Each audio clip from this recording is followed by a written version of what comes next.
धन्यवाद, धन्यवाद। परमपिता परमेश्वर, हम आपका हृदय से धन्यवाद करते हैं क्योंकि आप धन्यवाद के योग्य हैं।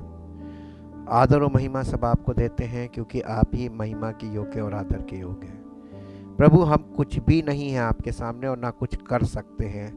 हम प्रभु आप पर निर्भर करते हैं क्योंकि आपके बिना हमारे जीवन में कुछ भी संभव है ही नहीं आत्मिक तौर पर।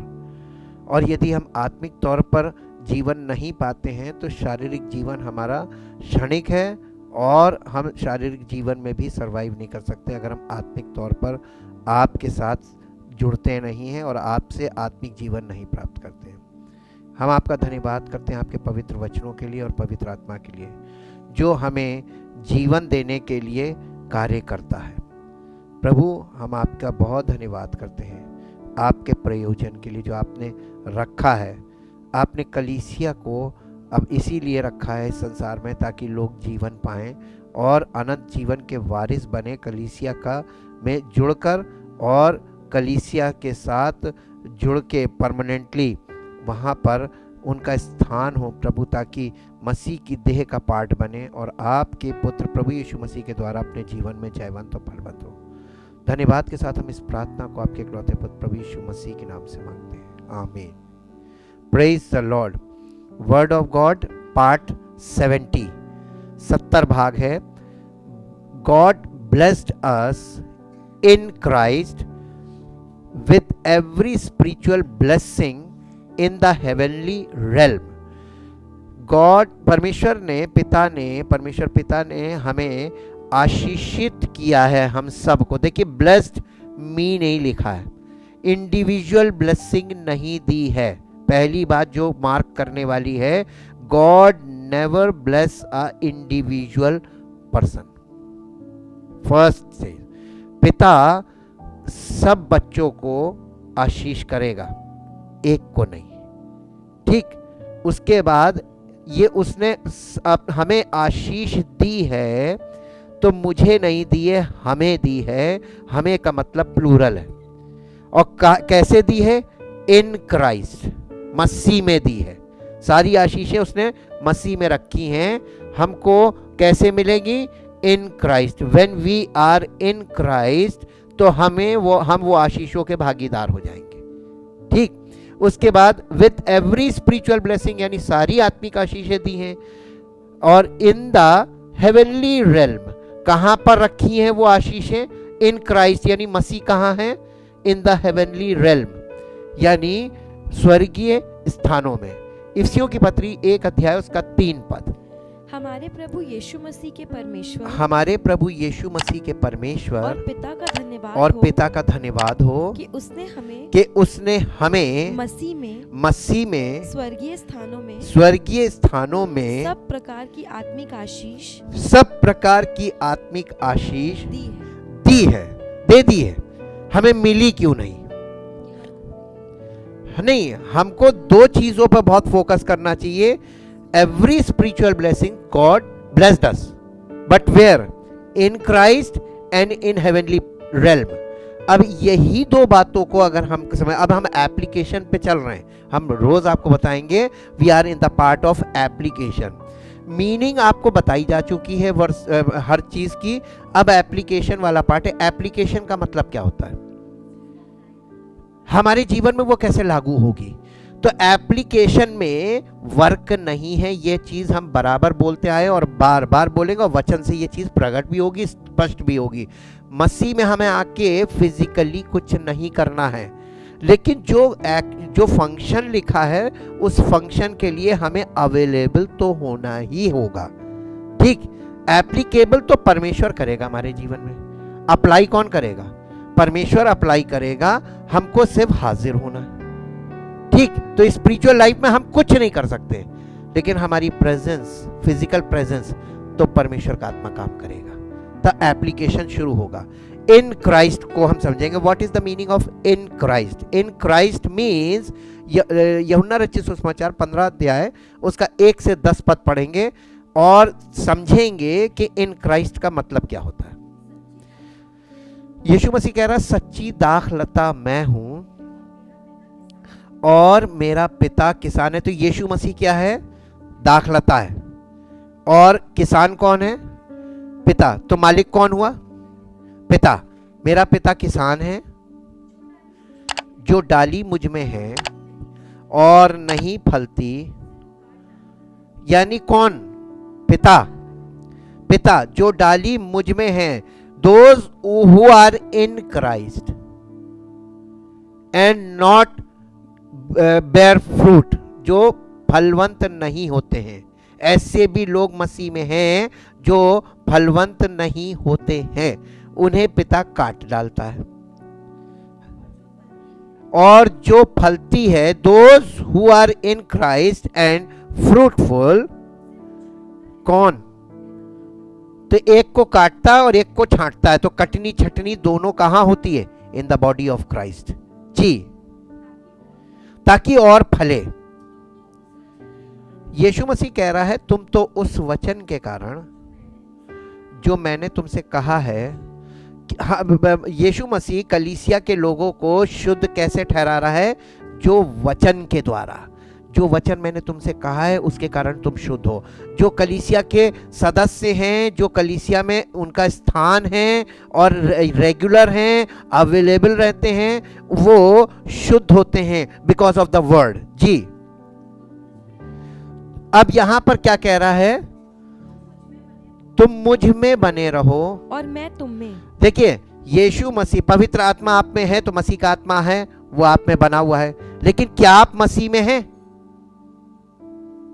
तुम मुझ में बने रहो का मतलब क्या हुआ? In the body you are also the part of my body.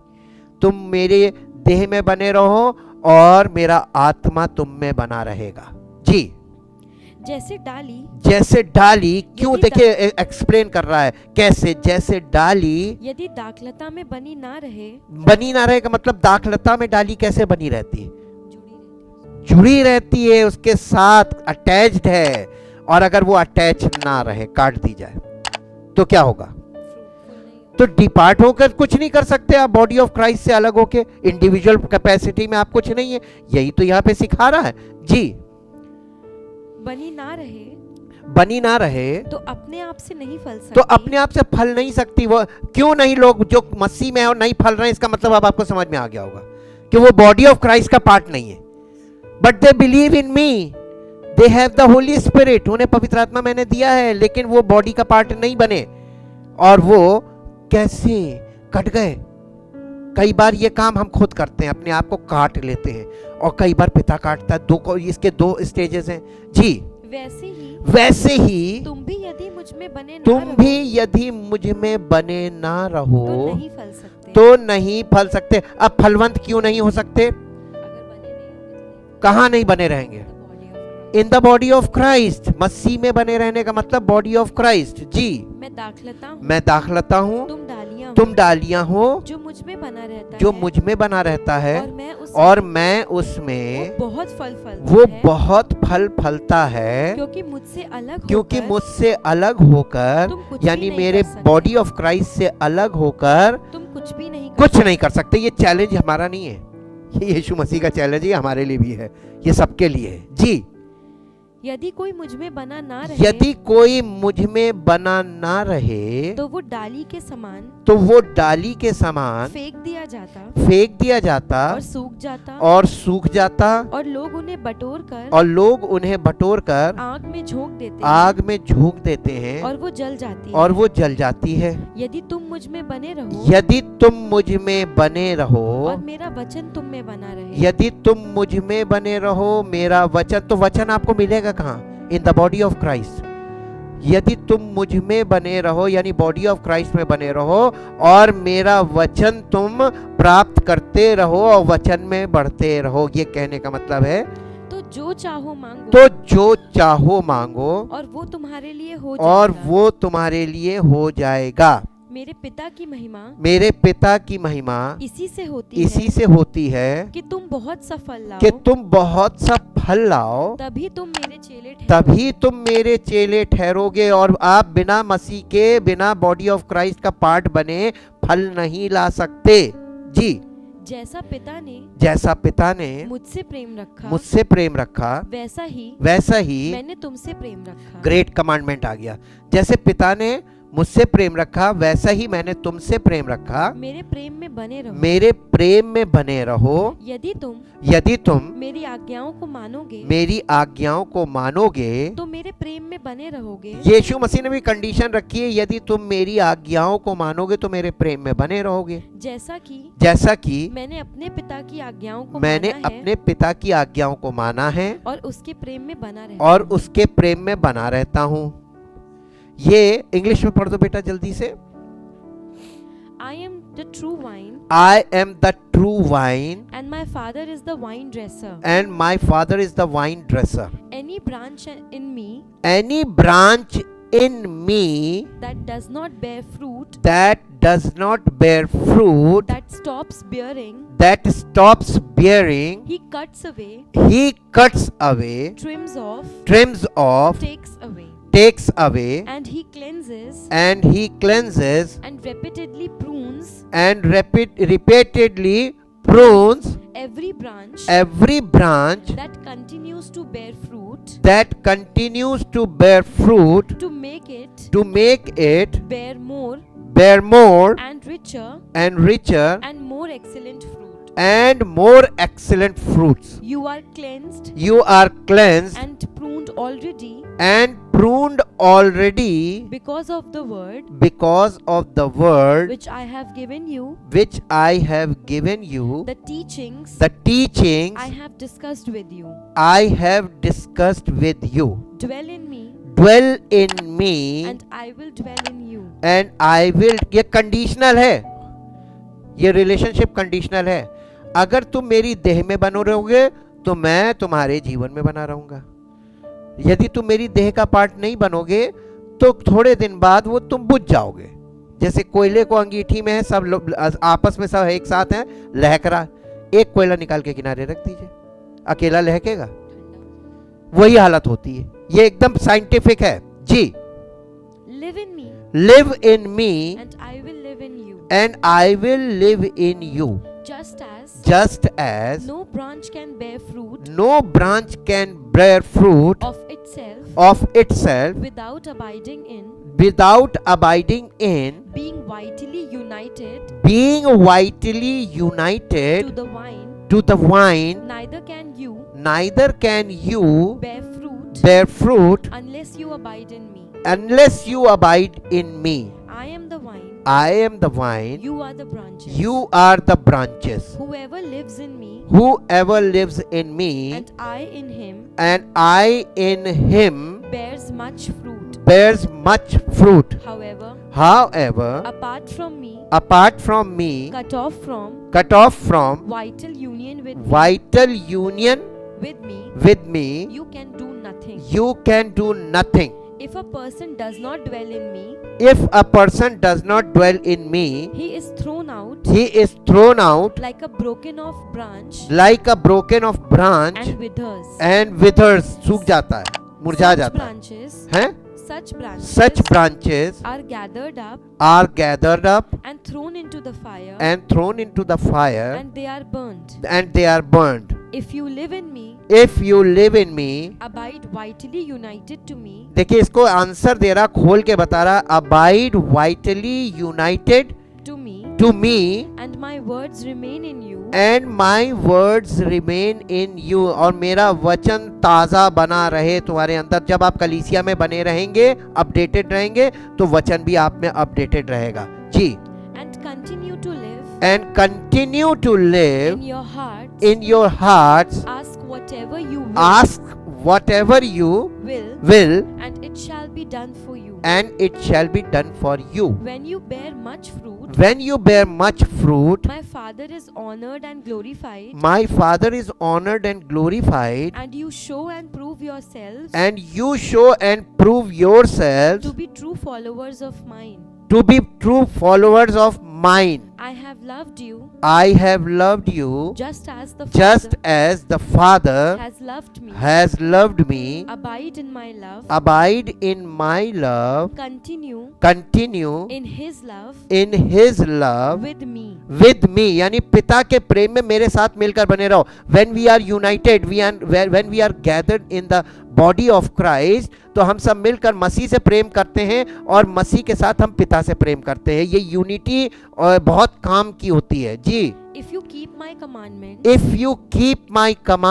if you continue to obey my instructions, and if you continue to obey my instructions, you will abide in my love, and live on in it, just as I have obeyed my Father's commandments, and live on in His love. Clear है ना. ये कल हमने बताया था ना, मसीह sir है और कलीसिया हम लोग सब मिलकर उसके बॉडी के पार्ट्स हैं. We are the body and we are individually the part of the body. We are the branches, है ना. और जीसस इज द वाइन. ये वही पिक्चर आ गई. अब देखिए, true wine means body of Christ the church. इफिसियों की पत्री 5 अध्याय 25-26 पद पढ़िए. वो ब्रांचेस के लिए जो उसने बोला, तुम वचन मेरे वचन के उस वचन के कारण जो मैंने तुमसे कहा शुद्ध हो, यही काम यीशु मसीह ने यहाँ पर कलीसिया में किया. 5:25-26. हे पतियों अपनी अपनी पत्नी से प्रेम रखो जैसा मसीह ने भी कलीसिया से प्रेम करके. किससे प्रेम करके?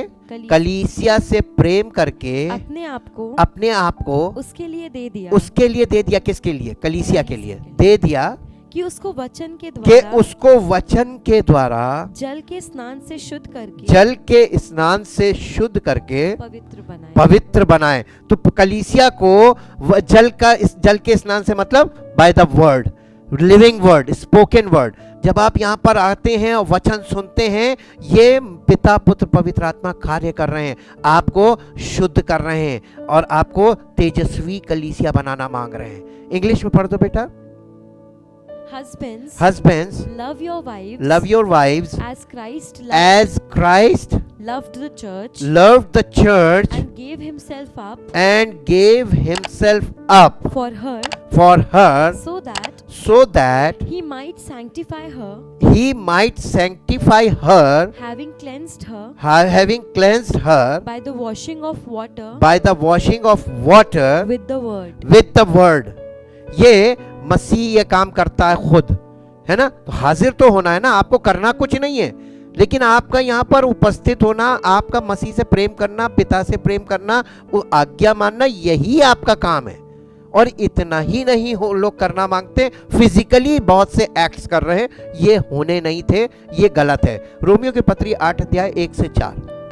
अतः अब जो मसीह यीशु में है उन पर दंड की आज्ञा नहीं. जो मसीह यीशु में है, इन क्राइस्ट, यानी जो बॉडी ऑफ क्राइस्ट का पार्ट है, उन पर दंड की आज्ञा नहीं, क्योंकि वो शरीर के अनुसार नहीं, वरन आत्मा के अनुसार चलते हैं. क्योंकि जीवन की आत्मा की व्यवस्था ने मसीह यीशु में मुझे पाप की और मृत्यु की व्यवस्था से स्वतंत्र कर दिया. क्योंकि जो काम व्यवस्था शरीर के कारण दुर्बल होकर ना कर सकी, उसको परमेश्वर ने किया. अर्थात अपने ही पुत्र की पाप में शरीर की समानता में और पाप बलि होने के लिए भेजकर शरीर में पाप पर दंड की आज्ञा दी. इसलिए कि व्यवस्था की विधि हम में जो शरीर के अनुसार, मुझ में नहीं लिखा है. फिर एक ध्यान दीजिए, ये इंडिविजुअल में ये काम नहीं होगा, ये काम होगा इन the body of Christ, the members of the body of Christ. ये कलीसिया के अंगों में काम होगा. इसीलिए लिखा है इन अस, हम में जो शरीर के अनुसार नहीं, जो शरीर के अनुसार नहीं, वरन आत्मा के अनुसार चलते वरन हैं, आत्मा के अनुसार चलते हैं, पूरी हो जाए। पूरी हो जाए। तो जब आप मसीह में आते हैं, उसके देह में आते हैं, तो ये चीज आप में पूरी की जाती है, एप्लीकेशन होता है, और वो आपको नहीं करना है, पिता पुत्र पवित्र आत्मा करेंगे। तो जो काम परमेश्वर का है वो आप कैसे कर सकते हैं? और हम तो फिजिकल हैं, पापी हैं और सिन नेचर्ड हैं, हमारे पास फ्लैश काम करता है, हम कैसे काम कर लेंगे अपने लिए, अपने उद्धार का? कोई व्यक्ति नहीं कर सकता। ये लोग भ्रम में फंस गए, और इसीलिए सारी बाइबल की सारी सच्चाई जो है वो झूठ में बदल गई। जी, इंडिविजुअल पे झूठ आ गया। English, Therefore, there is now no condemnation. There is now no condemnation. No adjudging. No adjudging. Guilty of wrong. Guilty of wrong. For those. For those. Who are in Christ Jesus. Who are in Christ Jesus. Who live and walk. Who live and walk. Not after. Not after. The dictates of the flesh. The dictates of the flesh. But after. The dictates of the spirit. But after the dictates of the spirit. For the law. जो पवित्र आत्मा के कहे अनुसार चलते हैं उनमें। जी, for the law of the spirit of life, the spirit of life, which is in Christ Jesus. which, देखिए, the law of the spirit of life, where, which is in Christ Jesus, in his body. Ji, the law of our new being has freed me from the law of sin and of death. For God has done what the law could not do. Its power being weakened by the flesh, the entire nature of man without the Holy Spirit, sending his own son in the guise of sinful flesh, as an offering for sin. God condemned sin in the flesh, subdued, overcame, deprived it of its power over all who accept that sacrifice, so that the righteous and just requirement of the law might be fully met in us who live and move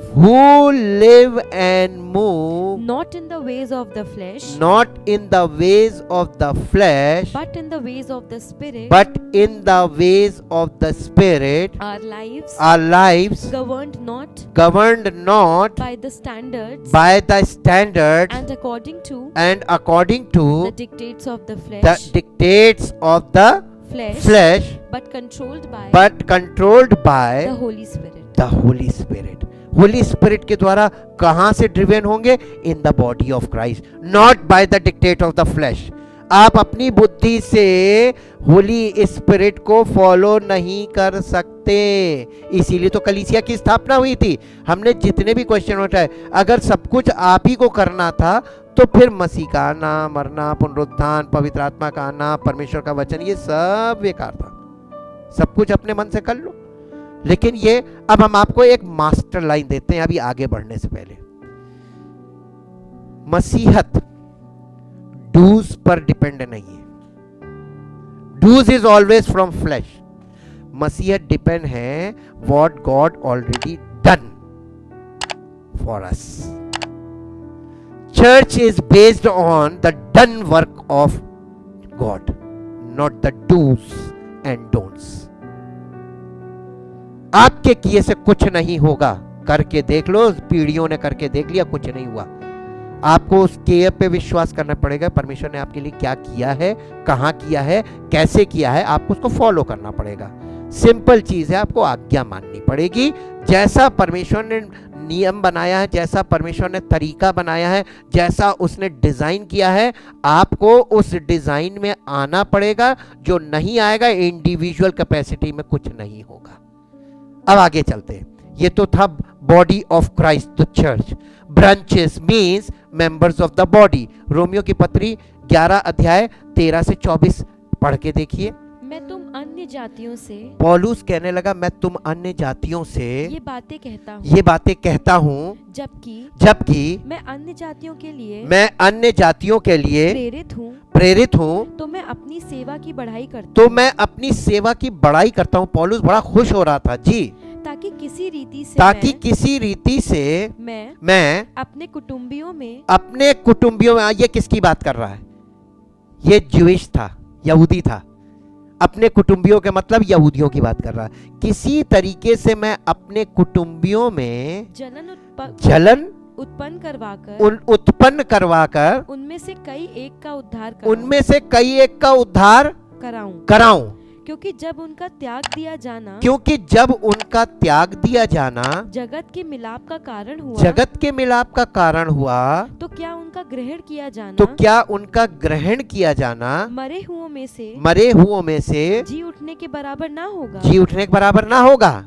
जब भेंट का पहला पेड़ा पवित्र ठहरा तो पूरा गुंधा हुआ आटा भी पवित्र है। और जब जड़ पवित्र ठहरी तो डालियां भी ऐसी ही हैं। पर यदि कुछ डालियां तोड़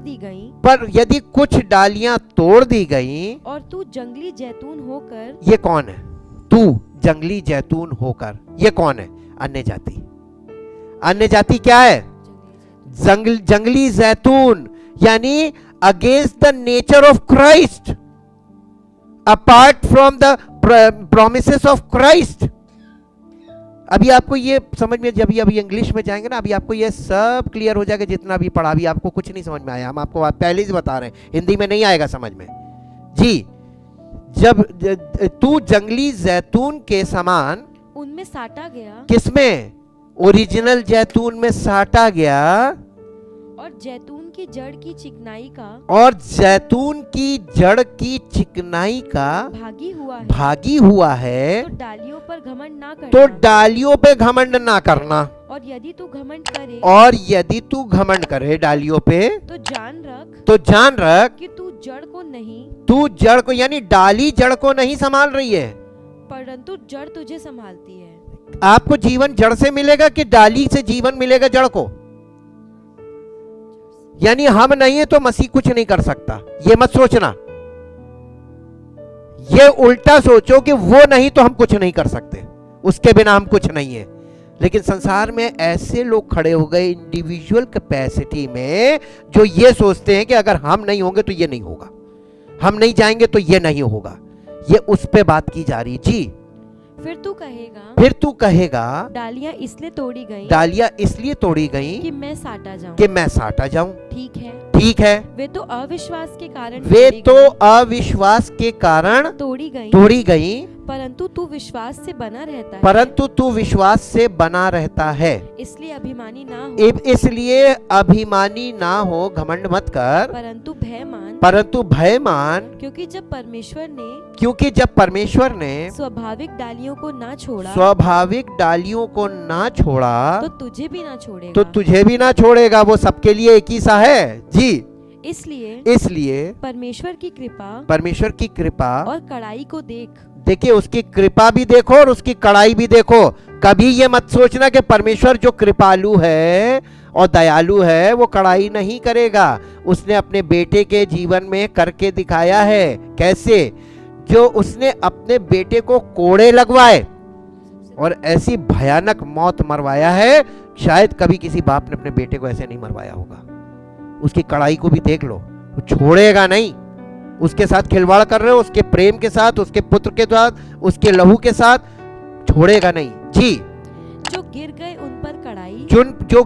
उन पर कड़ाई, परंतु तुझ पर कृपा, यदि तू उसमें अगर तू कंडीशनल है कृपा, अगर तू उसमें बना रहे, किसमें? कलीसिया का हिस्सा बना रहेगा तो कृपा होगी, नहीं तो तू भी काटा जाएगा।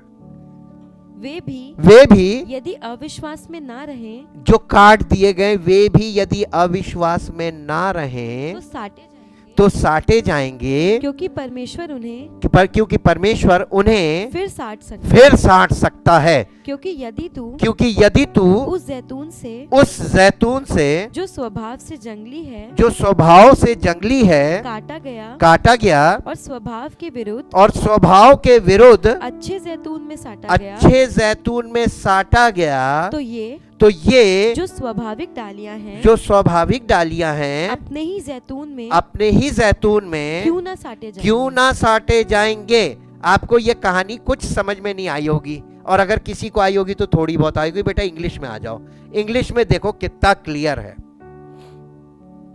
जी। But now I am speaking to you who are Gentiles. Inasmuch then I am an apostle to the Gentiles. I lay great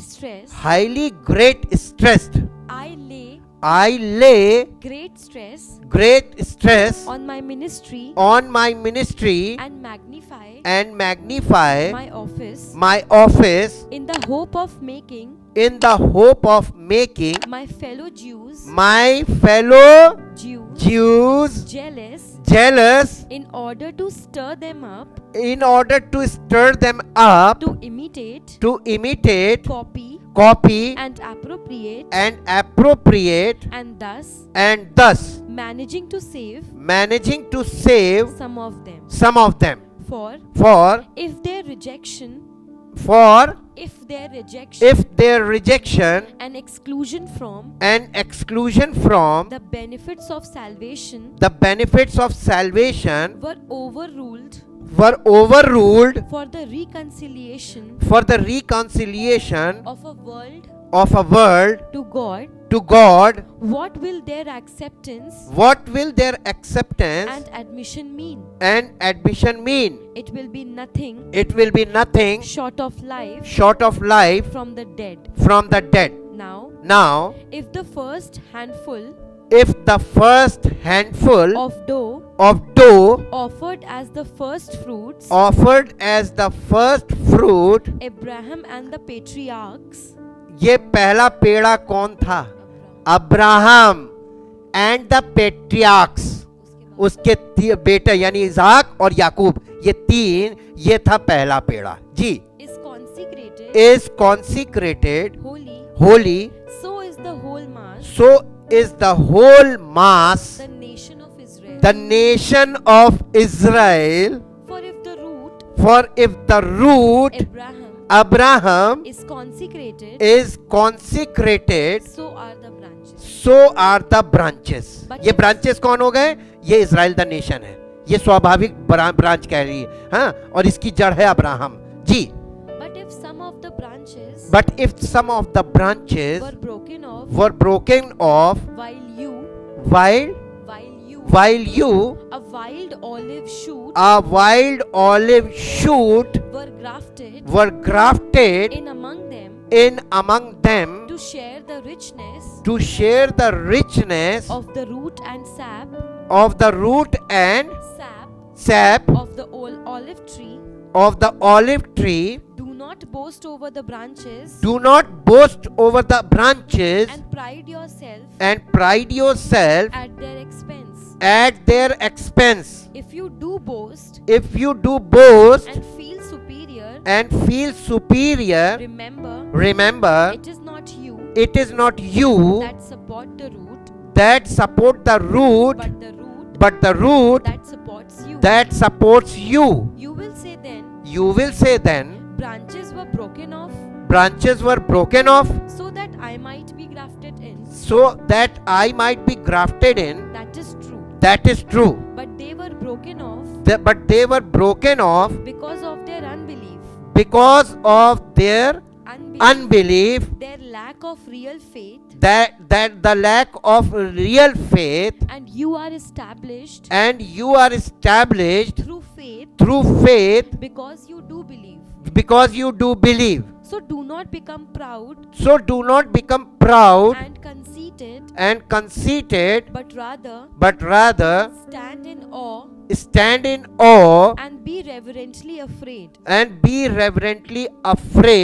For if God did not spare For if God did not spare the natural branches because of disbelief, because of disbelief, because of unbelief, because of unbelief, neither will he spare you neither will he spare you if you are guilty of the same offense. अगर तुम भी अविश्वास में बने रहोगे, मसीह की देह का हिस्सा नहीं बनोगे, अपने आप को सब कुछ। यहूदी लोग क्या करते थे? अपने आप को सब कुछ समझते थे, इंडिविजुअल कैपेसिटी में। यीशु मसीह का विरोध किया, चारों गॉस्पेल पढ़ के देख लीजिए, वो यीशु मसीह को एक्सेप्ट नहीं करते थे, उसकी बॉडी का पार्ट नहीं बनना मांग रहे थे, उसके फॉलोअर नहीं बनना, उसके डिसाइपल नहीं बनना मांग रहे थे, ट्रू फॉलोअर्स नहीं बनना मांग रहे थे, वो अपनी इंडिविजुअल कैपेसिटी में खड़े। ये काम अगर तुमने भी बिकॉज ऑफ अनबिलीफ ये करते थे, if you do this same guilty, तो सेम सजा मिलेगी, काट देगा जी। Then note and appreciate the gracious kindness and the severity of God, severity towards those who have fallen, but God's gracious kindness to you provided you continue in his grace which is provided you। अब देखिए, done work हो रहा है, कुछ करने को बोल रहा है कि प्रोविजन दिया हुआ है। Where is the provision? In the body of Christ ji. and abide in his kindness, otherwise you too will be cut off, pruned away, and even those you will be cut off। यहाँ पर फिर वही word आया जो यूहन्ना 15 में आया था, pruned away। वो छांट देगा, काट देगा। ये कौन करता? पिता करता है, ये यीशु मसीह नहीं कर रहा है जी। and even those others, the fallen branches, Jews, if they do not ये जो fallen branches जो काट दी गई, वो कौन सी है डालियां? यहूदी जी। if they do not persist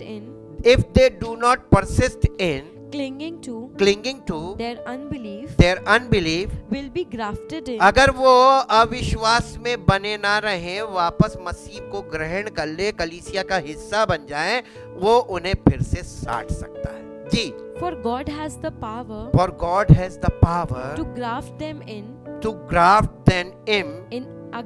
again। वो परमेश्वर उन्हें फिर से साट सकता है। for if you have been cut off from what is by nature a wild olive tree, and against nature grafted into a cultivated olive tree, how much easier will it be to graft these natural branches back on the original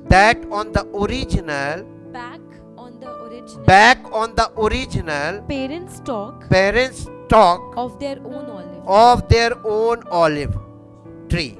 यानी ये कहने का मतलब है कि यहूदी जो original branches हैं, उनको ओरिजिनल से जोड़ना आसान है, लेकिन जंगली जैतून अन्य जाति को इसमें लाके और इसमें जड़ पैदा करके एस्टैब्लिश करना, this is a tough work.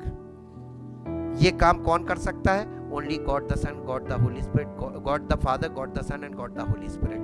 अगर ये ना काम करे by the word of God, ये काम पॉसिबल नहीं होगा। अब समझ में आया? अन्य जाति के उद्धार पाने का वर्णन क्लियर हुआ। ये कहां मिलेगा? उद्धार मिलेगा मसीह की देह में। All blessings of God already given in Christ, we can receive all blessings when we become the part of the body of Christ, the church। इफिसियों की पत्री 1 अध्याय 3 पद में लिखा था, हमने पढ़ लिया, इसको पढ़ने की जरूरत नहीं, रेफरेंस इसलिए क्योंकि सब्जेक्ट पूरा हो।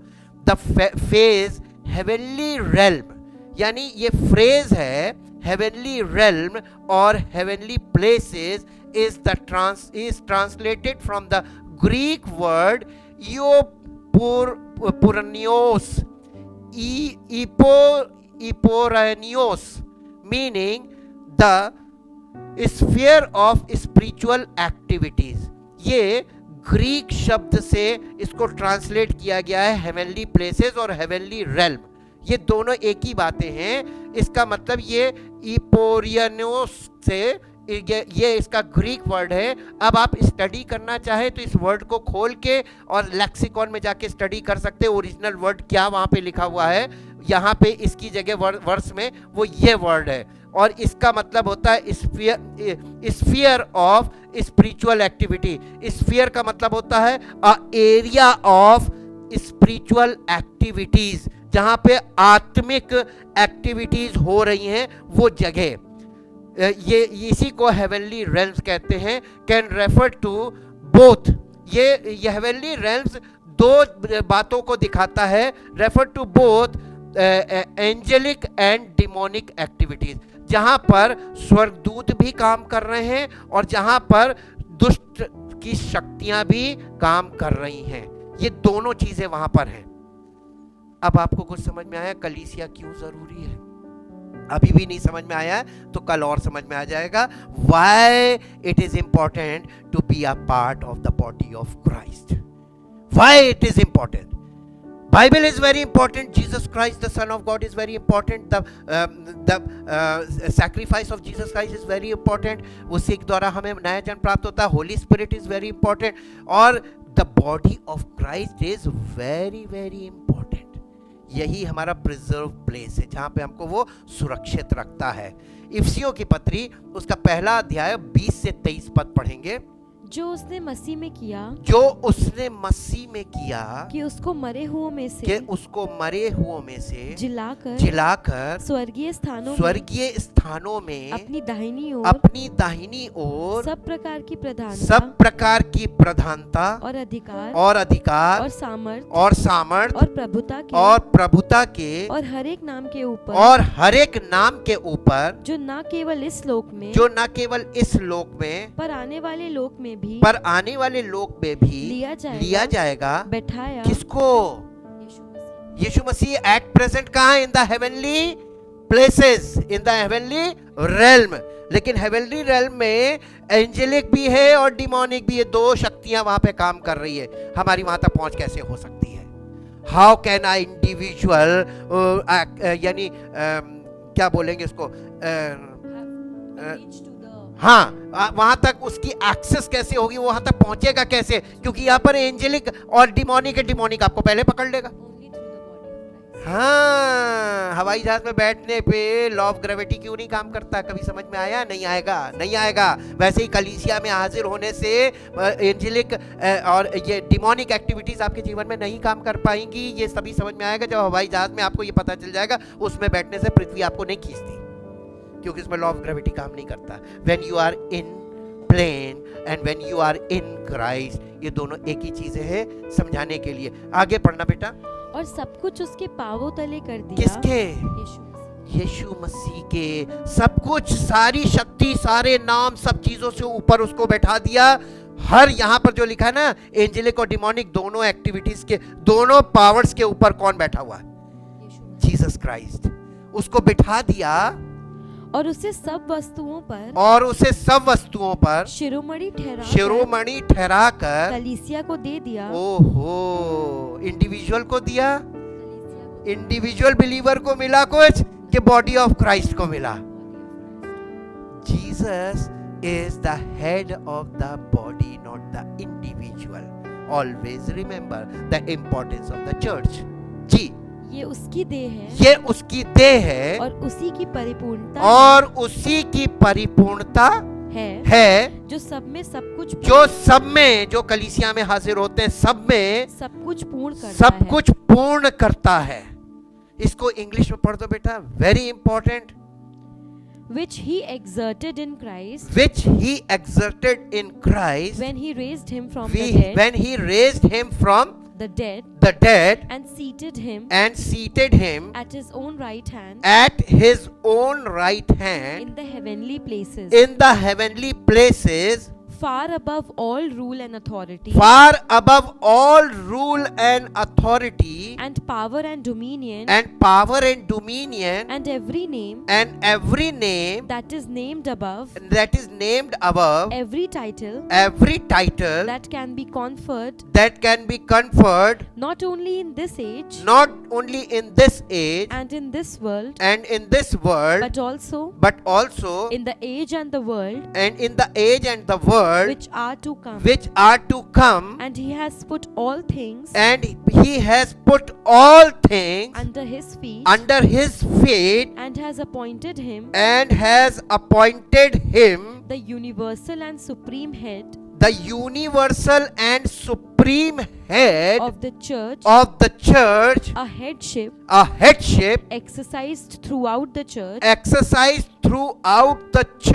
which is his body, the fullness of him who fills all in all. For in that body lives the full measure of him